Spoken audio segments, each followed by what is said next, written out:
Happy New Year.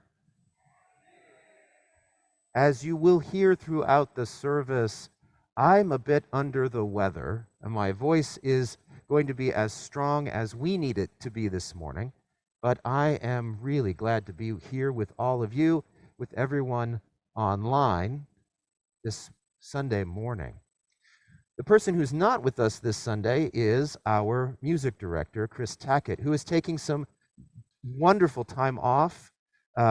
However, Chris has also recorded things for us, and he is treating us this morning to his playing the organ as our postlude and, as you're about to hear, our prelude will show.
We bid you welcome on this first Sunday of the new year, writes the Reverend Sylvia Howe. Like Janus, the ancient Roman god with two faces and the namesake patron of January, we gather today, she continues, with part of us looking backward and part of us looking forward. We gather on the edge of the new year, saddened by our losses, cherishing our joys, aware of our failures, mindful of days gone by. We gather on the cusp of this new year, eager to begin anew, hopeful for what lies ahead, promising to make changes, anticipating tomorrows and tomorrows. And we invite you to join us in our celebration of life, knowing that life includes good and bad, endings and beginnings. We bid you welcome. Happy New Year. I'm the Reverend Matthew Funk Crary, and I add an extended New Year welcome to each here in person, inside our sanctuary, as we are all wearing masks. I welcome those who may be present here at MVUU, who during this surge in respiratory illness are more comfortable outside on our patio. I welcome the many who are live streaming with us today, and I welcome those who will be viewing this service from a recording online at some later time. Whenever you are participating, wherever you are joining us, and entirely as you are, whole and complete, with your losses and joys, your failures and successes, your hopes and your dreams. You, each of you, all of you, are welcome here at Mountain Vista Unitarian Universalist. And that is the purpose in our gathering. We celebrate each individual and we welcome all. And in that purpose, there is a puzzle. It's not the puzzle of why do we celebrate and welcome each and all. That answer lies within our faith values, affirming inherent worth and dignity, promoting justice, equity, and compassion. The puzzle for us is how. How do we do it? How do we do it in our gatherings here at Mountain Vista? How do we live up to these traditions? And how do we do it well? Like the God that bears its name, January is a time for looking back in remembrance and for looking forward with resolution. And in between the past and the future, we are in liminal time. It's a threshold we annually pass through, and it's ripe with wonder and imagination and puzzling. This month, then, we will be collecting many, many pieces to build a puzzle, an image, a picture that we may not yet know what it is going to look like, but it will have intention toward our shared future.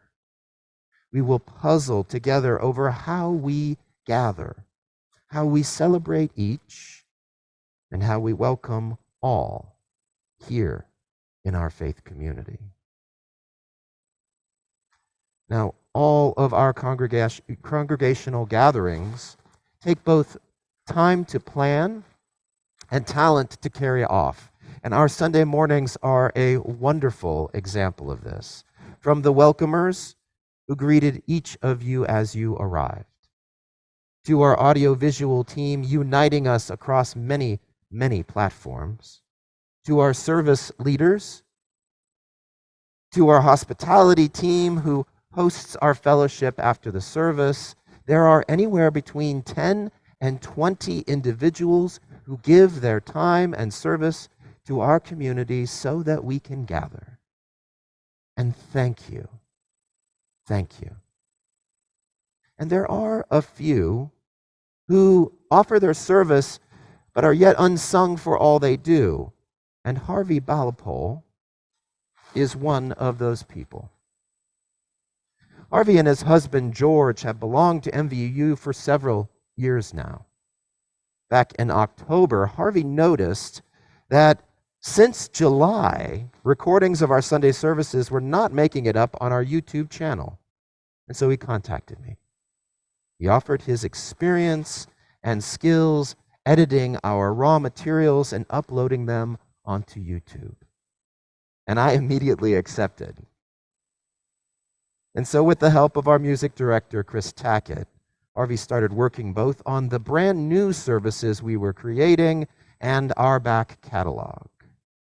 As of last month, Harvey has all of our old recordings edited and uploaded. And he gets our new recordings up within a few days. And so to Harvey, I say this: I appreciate your reaching out when you saw that we were in need. We appreciate you offering your time and your skill to catch us up and to keep us current.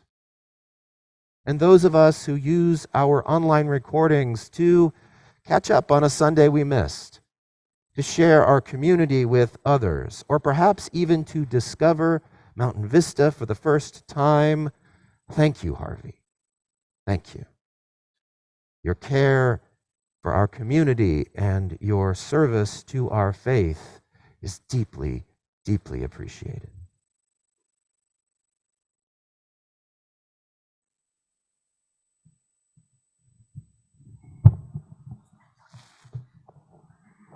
Good morning, and Happy New Year from me as well. I'm Deborah Roberts, and I'm a pastoral associate here, and stepped in today to try to save Reverend Matthew's voice a little bit more. And our chalice lighting today is entitled Welcome Home, and it is written by Rachel Rott. Welcome, you questioners, seekers of truth with a capital T, pilgrims longing for sanctuary, travelers needing harbor from the storm. Welcome those who are holding on by a thread, determined breakers of the chains of loneliness and isolation. You pushed through your fear because something told you that you deserve to belong. Welcome home. Welcome those who braid ropes again and again. You've been there for our siblings who were just hanging on. You gave them a hand into community and told them that they could rest here. Welcome, you who seek spiritual and religious community for your children and your grandchildren. You entrust your young people here, and we, as a community, commit to nurture and respect them. Welcome, children and youth. You give us the gift of your wisdom, your joy, your curiosity, and your trust that we will hold all of it safe. Welcome. Welcome home. How do we make this tender place wider? How do we stretch into a bolder welcome, a radical generosity of the heart? Can we imagine ourselves the stewards and ushers, not only into this space, but into our circle of belonging? Can we commit and recommit to being accountable to one another as an anti-racist, anti-oppressive community that centers marginalized voices, that listens to those voices, especially when what they are saying is hard to hear? Can we be willing to change? When we break our agreements with one another, can we offer amends? Can we be humble and generous? There is grace enough here. There is, in this place, the possibility of healing, of repair, of making things right within ourselves, between us, and with the wider world. There is, in this place, possibility. Welcome home.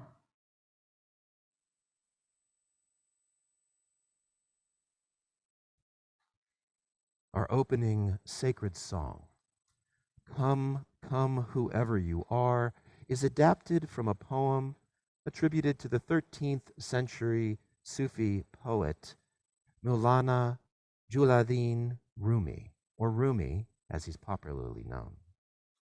Come, come, whoever you are, wanderer, worshiper, lover of leaving, it doesn't matter.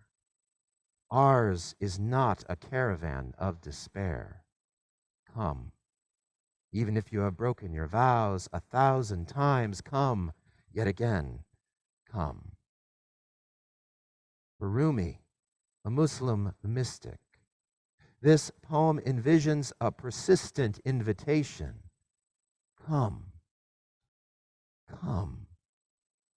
Join our journey of hope and grace that moves within divine mercy well beyond mistakes and past errors and failures and misgivings. Come. We welcome, we celebrate you. And this vision inspires our gathering. As Joel leads us in song, I invite you to ponder how our invitation to community is a piece to the puzzle of how we gather. Let's sing this through 3 times.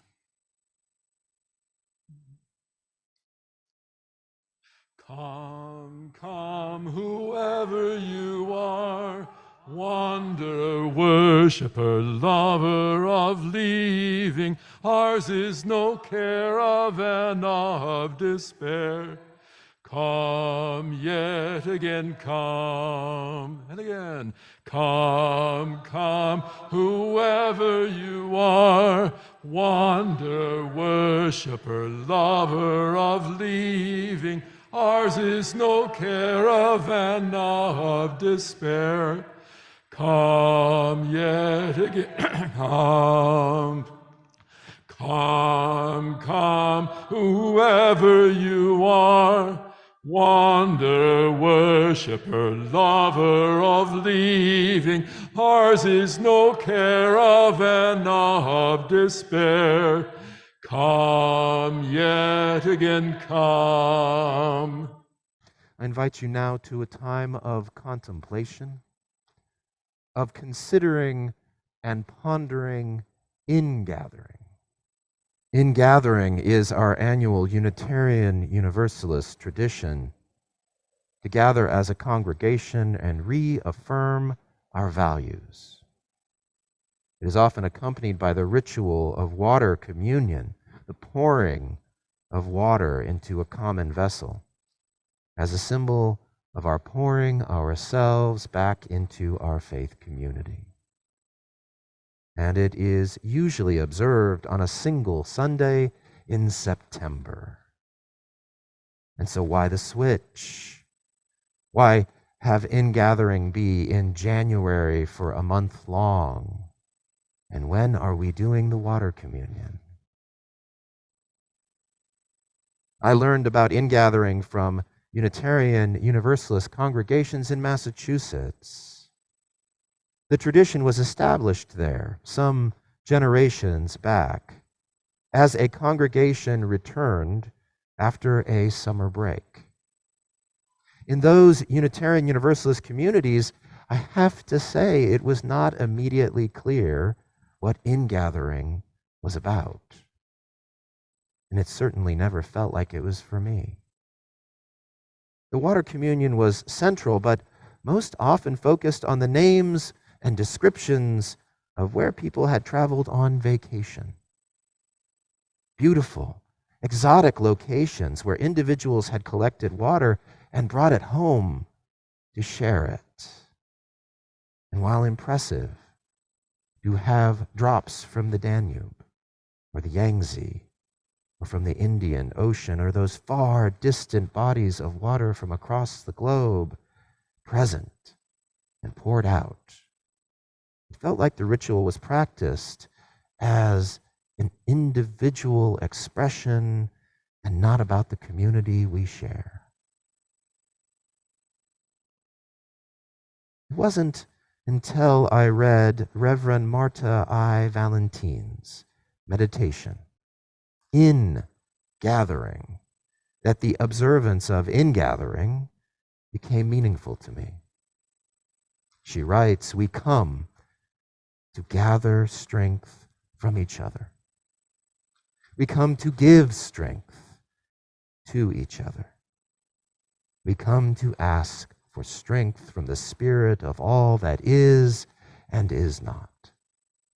When our hearts sing or when they frown, it is our way of compassion telling us to give. It is our way of peace telling us to share our gifts. For we are happiest and most powerful when love is made apparent in and through us." She taught me that ingathering is about regathering our strength.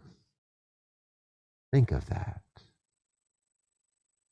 In gathering, we renew our strength as a people, as Mountain Vista Unitarian Universalist. In gathering, we rediscover our strengths as Unitarian Universalists. In gathering, we reaffirm our part of that greater beloved community as a people of faith in and of our world. And that deserves more than one Sunday. It needs time. The time when we are gathering in the greatest numbers, members, friends, and guests in person and via Zoom, so that each and all can contribute. And so as we begin a new calendar year, each Sunday of this month, we will be gathering our strength in unique and blessed ways. And we will piece together the puzzle of what it means for us to gather. In the words of Reverend Valentine, in gratitude we celebrate with open hearts and minds. We discover who we are, separate from one another and within one another. In this circle that holds all life, may we ever work toward widening its boundaries until there are none. Amen. Paz. Blessed be.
next series of readings are more pieces to the puzzle of our gathering.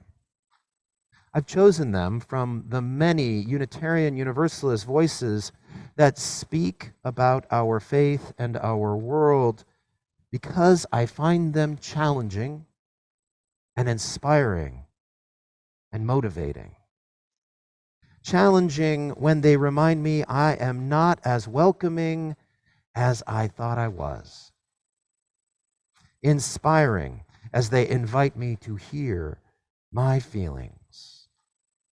And motivating as they renew my faith in our Unitarian Universalism.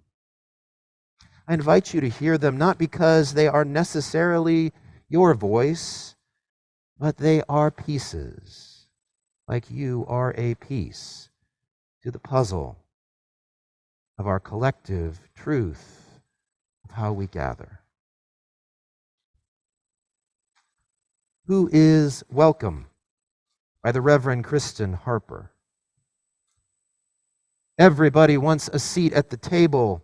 Blacks, Latinos, Asian, the poor, the disabled, gays, and lesbians. Where are all the straight, white, moderate men supposed to sit? I'm not prejudiced, I'm just asking. And what table are they talking about? My table has only 8 seats comfortably. And I have a service for 10, and that's it. You'll just have to wait your turn. Can you imagine if we just let anyone sit at our table? Why, we might have people who can't tell the salad fork from their dinner fork, or people who eat with their hands. I shudder to think.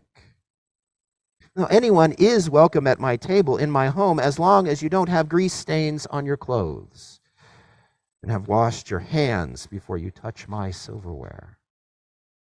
Everyone is welcome at my table as long as you don't try to proselytize to me about your religion or your politics. You don't get upset when I question yours. After all, it wasn't my faith that taught me to eat Jesus and drink his blood. Come on in, I say, but don't make fun of my Pan-African sculpture and paintings mixed with my chintzy, curio, precious moments figurines. If you don't dress up, and you don't have every hair in place, and you don't smell too fresh, you are welcome, but don't sit on the good leather or the new futon cover here. Let me get you a towel. I'm told the shower outside works very well. Everyone is welcome at my table as long as you will sit still and don't wiggle or interrupt the grown-up conversations. Children should be seen and not heard. And they should be dressed up in bows and satin so they can entertain us. Don't worry if they aren't talented. It only reflects on your upbringing, not on mine. The truth is, I really don't have room for you. Maybe next time.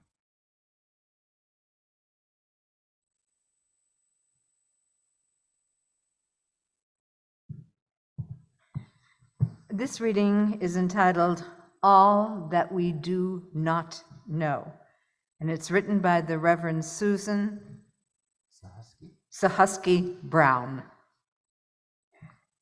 Day by day, month by month, year by year, we are confronted with all that we do not know, that we do not understand, that we do not grasp.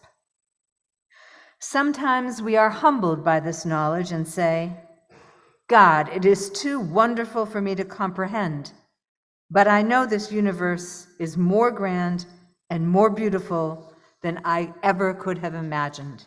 And I give thanks for the blessing of being here and seeing, hearing, experiencing, and sensing all that is so wonderful around and in me.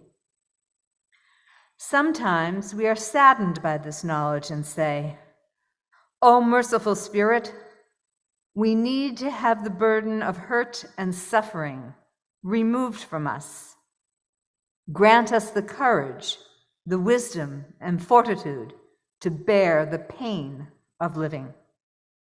Send us those who will carry our burdens for a short while, and send us those who will comfort us with their healing words and thoughts. Sometimes we are angered by this knowledge and say, in the name of justice and compassion, if it be in our power, give us the strength and ability to right the wrongs. For we do not know, nor does any person in the world deserve this. Sometimes we are made joyous by this knowledge and we say, Spirit of life, who blesses our world, we rejoice and cheer for our glorious life. Sometimes we are made curious by this knowledge and say, holy and inexplicable in this life, I have no idea what happened or how it happened, but somehow, some way, something changed, and I am free to explore new ways of being. Please always let me continue to search for the unknown in myself and in others.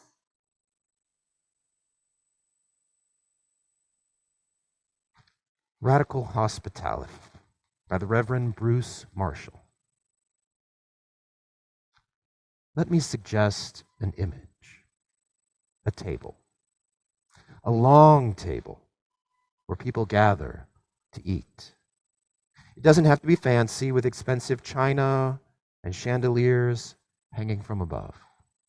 In fact, it's better to be less imposing. Maybe a picnic table outdoors on a warm day. When I was growing up in central Illinois, we often had summer dinners outside. It gets hot in that part of the country, and we didn't have air conditioning. By the approach of evening, the day's heat was still trapped inside the house, but outside, the cooling breezes began to set in. My mother and father, sister and I, and my grandmother, who lived upstairs, gathered at the picnic table outside for dinner. Dinners outside were different. The air was fresher. You could breathe deeper. Conversation came more easily and often continued after the food was gone. We could relax, be ourselves. Usually it was just the five of us at the picnic table for dinner, but sometimes there were visitors, relatives, a friend, someone new to town who my parents thought to invite. To accommodate them, we brought out more tables and set them in a row. On one such occasion, a visiting relative from Germany had his first encounter with watermelon. He exclaimed in surprise, "I have never tasted anything so wet." What I'm envisioning for this imaginary meal is a table with plenty of room. We'll set places for each person we expect to join us. And we'll put out a few extra place settings for others who might arrive unannounced, without an invitation, whose names might not appear on the guest list. Isn't that a little frightening? To include strangers who might be disruptive or dangerous, or might not share our social graces. Well, yes, it can be uncomfortable with strangers at our table. In our lives today, we are taught to fear strangers. Turn on the TV or online news or read the paper. Strangers blow up airplanes or compete for us for jobs or steal our money or our identities.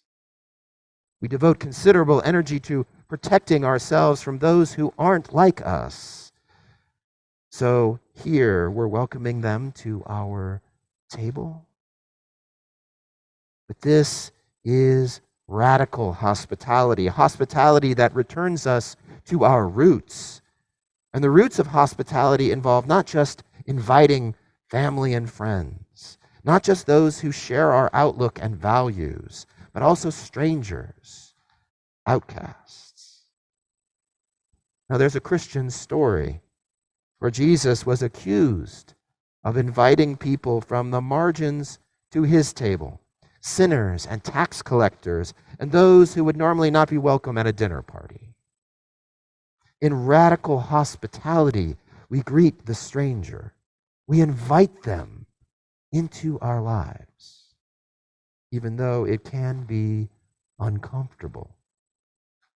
We honor that person's worth and dignity and our own as we open ourselves to who they are, what their stories are, how life looks through their eyes. We stretch ourselves to accommodate the stranger's view of the world. As leaders, we offer hospitality even to strangers we do not fully understand. Even the stranger deserves to be heard, has value, and receive welcome.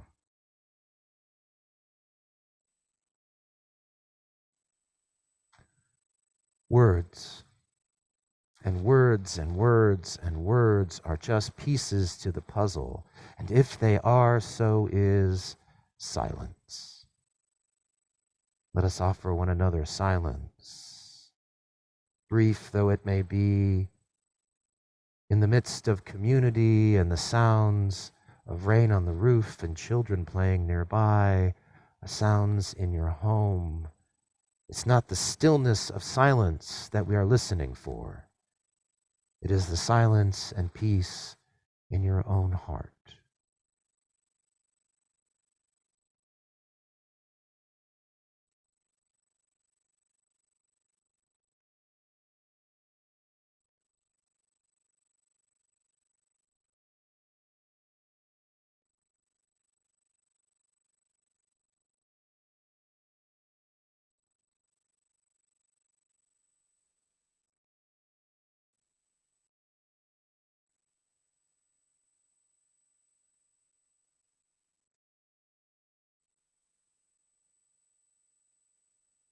May we hold silence in our hearts when we call upon it in all of the days to come.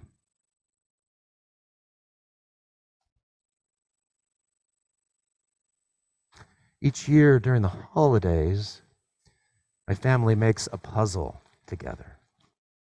From the end of November through December and until now, the start of January, we set up a card table in the living room, pick a new puzzle, and put it together. And there's a lot of us in that house. I have 5 children, even if one of them is sort of adopted at this moment. And that's a lot of real estate to give away, a whole card table for 2 months. And yet, we do it. And we work on it even though it takes us 2 months, even though it takes up that real estate, because we do it together. Now, we've never gone beyond 1,008 pieces to the puzzle. In fact, here are some of our puzzle examples. What takes us that amount of time is that we have many different approaches to putting the puzzle together. Now, some of us begin by flipping all the pieces over, by finding the 4 corners, and then putting together the border. Some of you are nodding and raising your hands, And yet some of my family begin by others just immediately drawn to putting pieces together, the colors called to them. They take them just out of the box and just begin to put them together. Some sit and puzzle for extended periods of time, and others will just walk up, pick up a piece,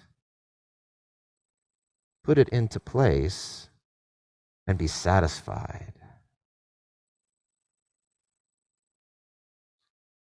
And still others will begin to pile up pieces and hoard them,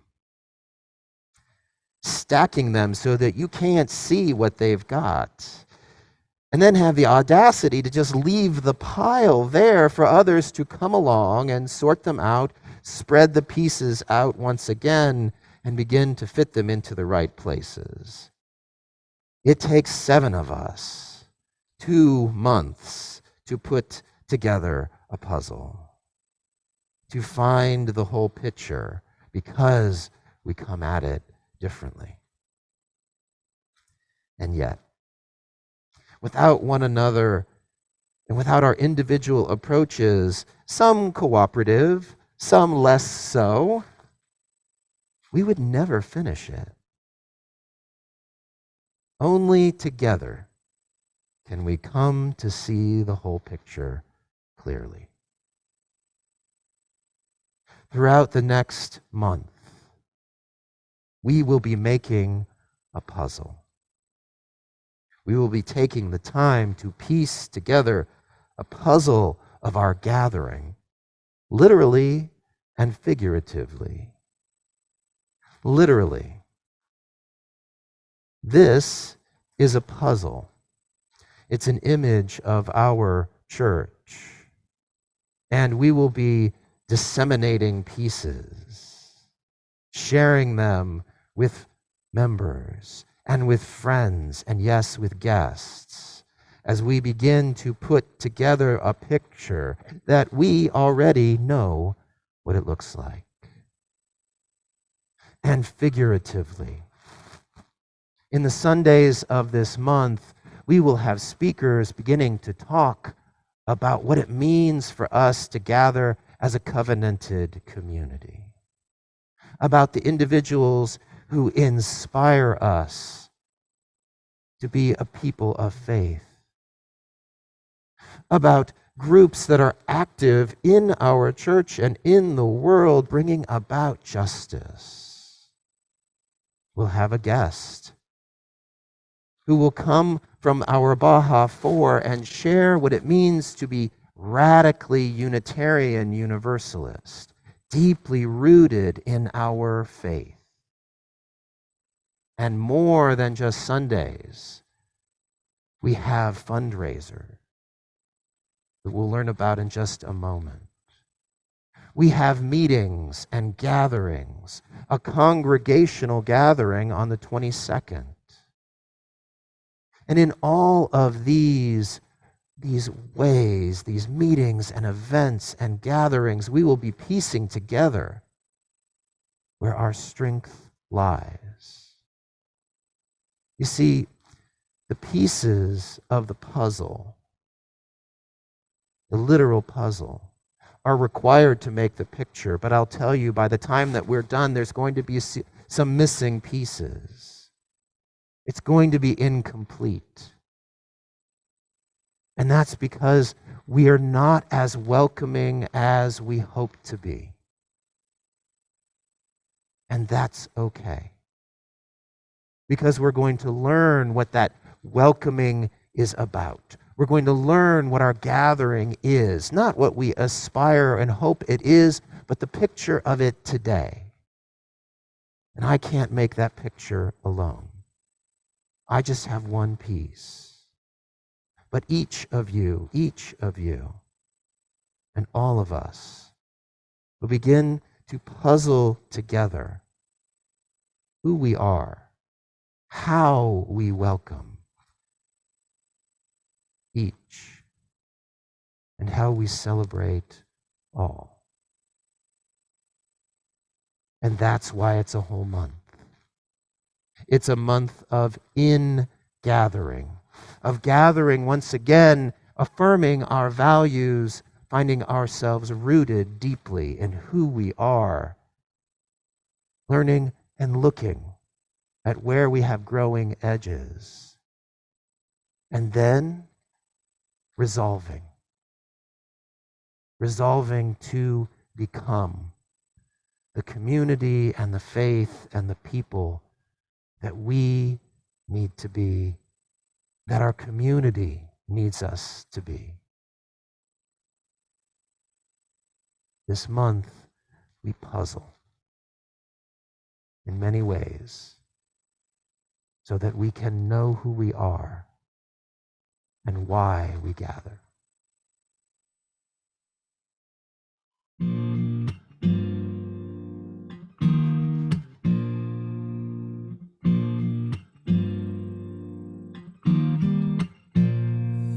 Yeah, we all hurting, but it feel like we can't escape. We all skating, and it feel like the ice gonna break. We all breaking down, but nobody feeling my pain, your pain. But the good gon' come someday. Feel like we're talking in a bubble, but we're walking into trouble. Cause we ain't trying to listen, so we're mocking one another. Though we ought to be my brother, but we vote in different colors. Feels like we're choking each other. But the good gon' come. And the media don't eat what they're feeding us. I wish it was hope, but it's the same greed and fear that just might tear us apart. Right down at the seams again. But if you trust like I do, go grab your thread and needle. Cause we're stitching this back together for the weak and the feeble, for the rich and the poor. It's not good versus evil. We the brother, we the mother, we the sister, we all equal. We the ones to form a more perfect union for we the people. Yeah. Let's come together now. When we come together, then it's alright. Together we can make it through this fight. All I wanna say is that the good gon' come. Don't ever let them tell you that there's two sides. Trying to figure out who's wrong and who's right. All I wanna say is that the good gon' come. All I wanna say is that the good gon' come. Yeah, we the people from Honolulu to Baltimore, Tulsa, Oklahoma, Anchorage, back to Arkansas. We the same people whose ancestors came off the shore. Some of us were already here, these are all of our stories. Who's ever prized freedom to dream of what's possible. For the right to breathe in life, be treated in the hospital. The right to speak my mind and overcome the improbable. The white, black, brown, every skin color possible. We the same people with the same color of blood. The same people who mourned when 9/11 was done. The same people that stand in line to vote for what we believe in. And when we disagree, to still agree to disagree with it. That's why we're here, the land our grandparents dreamed of. No matter where your roots are, the fruits are the same love, the same hopes, the same pursuit of happiness to keep on. Realize there's never been two sides, it's just we the people. When we come together, then it's alright. Together we can make it through this fight. All I wanna say is that the good gon' come. Don't ever let them tell you that there's two sides. Trying to figure out who's wrong and who's right. All I wanna say is that the good gon' come. All I wanna say is that the good gon' come.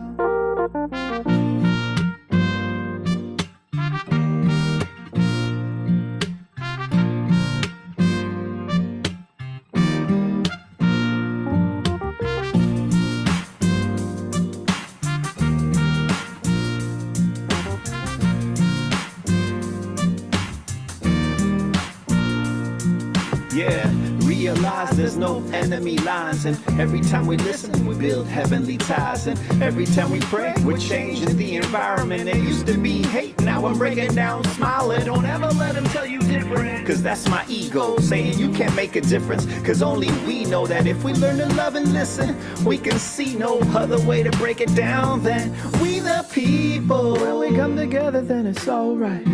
Together we can make it through this fight. All I wanna say is that the good gon' come. Don't ever let them tell you that there's two sides. Trying to figure out who's wrong and who's right. All I wanna say is that the good gon' come. And the good Yeah. when we come together, then it's alright. Together we can make it through this fight. All I wanna say is that the good gon' come. Yeah. Don't ever let them tell you that there's two sides. Trying to figure out who's wrong and who's right. All I wanna say is that the good gon' come. All I wanna say is that the good gon' come. All I wanna say is that the good gon' come.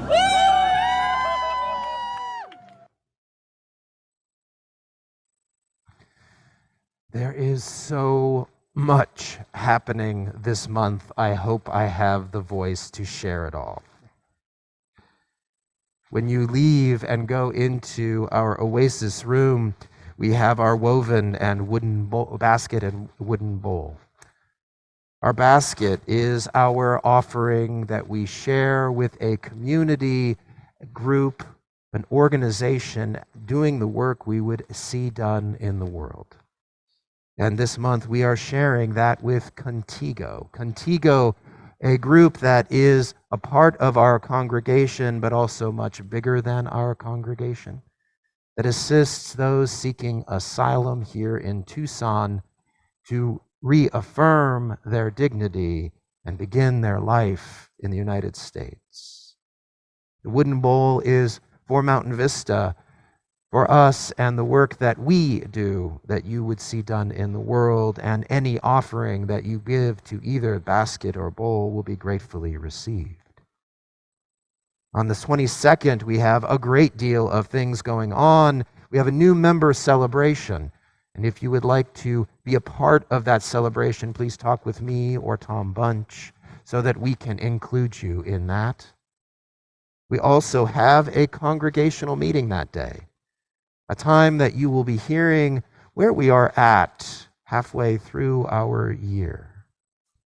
And starting today, we have our Renew UU gatherings, the opportunity for us to gather and talk about our heritage and history, to talk about how this congregation functions, to talk about why it is that we gather at Mountain Vista.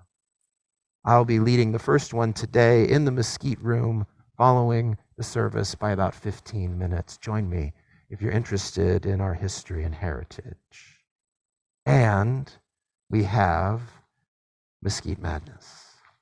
Mesquite Madness? What is that? Mesquite Madness, yeah. I've heard about that, and I think I might have participated before, but there are lots of people out here who haven't. So let's try to tell them a little bit about it. Let's do it. So what is this, when is this auction? This auction is 1 week from today, right about now, outside on the patio. First of all, we'll line up in the Oasis, and then we'll open the doors to the auction. So there'll be lots to bid on. Wait, I'm getting ahead. Yes, yes. As a matter of fact, what will be auctioned? What can I buy at this auction? Oh, we have art and jewelry and rugs, even a Navajo rug, dinner parties, luncheons, hiking events, gift cards, and more. But, you know, I want to check this all out before I buy something. So how can I see what's for sale? It's out there right now in the Oasis of what I call things. We have many things that are not things, they're events, so we don't display those. But the objects that you might want to inspect, to think about if you're bidding for them, are right outside on the tables today in the Oasis. But I'm on Zoom. So how do I, is there a list of these objects somewhere? Yes. This is the catalog, item catalog. There's about 80 items, which is huge, by the way. And it's going to be posted online when Aaron gets back to work on Monday. I have about 35 copies here today to hand out to those who want a hard copy. But it's online. You also can print it at home. But what if I can't get here next week? What if I can't attend? That's a little bit tough because this is an in-person auction. You need to ask a friend to be a proxy bidder for you. You still need to get your own bidder number because this is a silent auction. It's anonymous. We're bidding against numbers, not people. So ask somebody to bid for you. You need to also help that person by giving them a little list of either what you're going to want to spend in total or what items you want, so they have some guidance. That's why the catalog comes in handy. So how do I register to be a bidder? Well, it's lucky that I'm here today because we're taking it right now at a little table outside to get a bidder number. And when you get a bidder number, you get a very fancy wristband to wear. We have discovered through many years that people bid with the wrong number, and that's very bad. So you put this on the hand that you don't, on the wrist you don't write with, and when you're putting your bidder number down, you look at your wrist and say, aha, that's my number. It's important to have this. This is a sophisticated system we've developed over many years.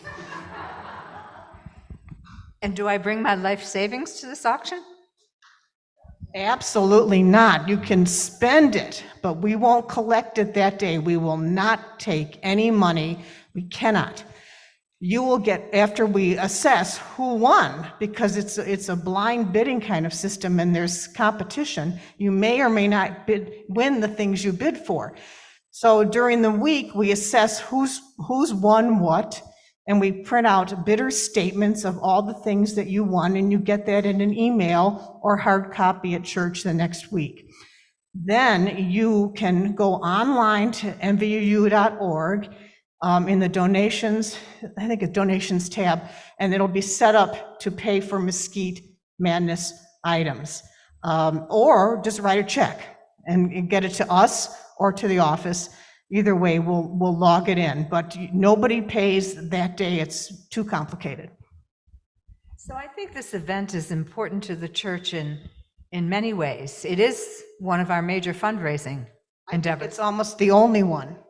And generally, we've taken in excess of, Well, up $15,000 to $20,000 in past years, which is pretty hefty. We were a congregation of 100, 130 people. For years, we'd bring in 15,000. We had the auction in 2020 in January, and guess what happened in March of 2020? So a lot of the items were never put on or fulfilled, and people were so generous because they didn't ask for their money back. But it's been 3 years since we've had the auction, and we're all a little bit rusty.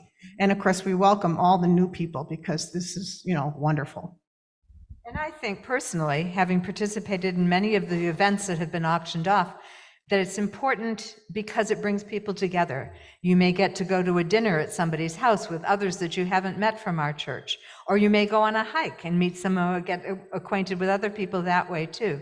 So it's an important event for our church. Well, we used to say that the auction provides us our social calendar for the year.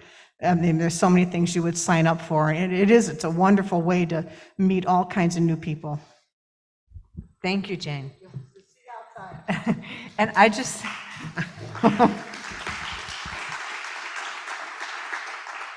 I just have a little ask of my own. If there's anybody in the congregation who participated in the March on Washington in 1963, would you see me after the service?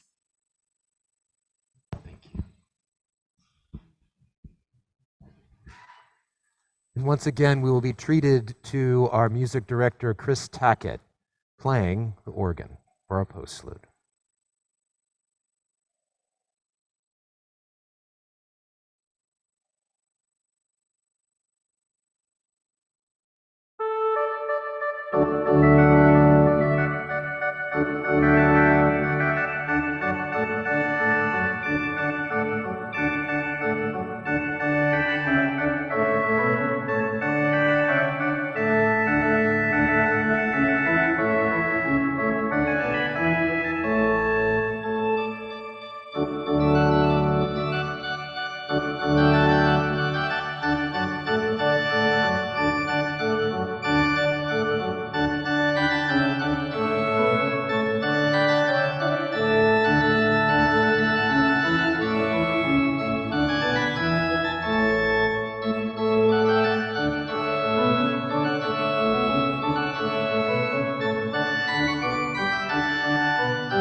And as we leave today, this chalice releasing, It's called Only Begun, and it was written by the Reverend Dr. William G. Sinkford, former president of the UUA.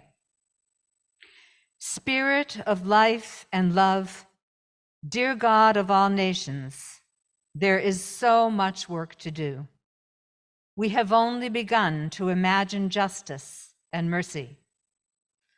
Help us hold fast to our vision of what can be. May we see the hope in our history and find the courage and the voice to work for that constant rebirth of freedom and justice. That is our dream. Amen.